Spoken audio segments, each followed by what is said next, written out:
Installation of the off-wing escape slide.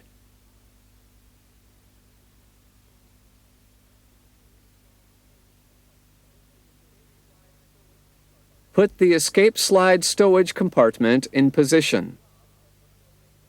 Move the top of the stowage compartment outboard at an angle and hold it.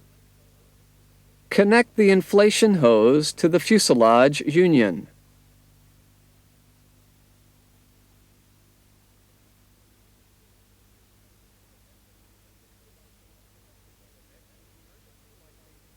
Connect the emergency lighting electrical connector. Put the stowage compartment in position and tighten the attach panel studs.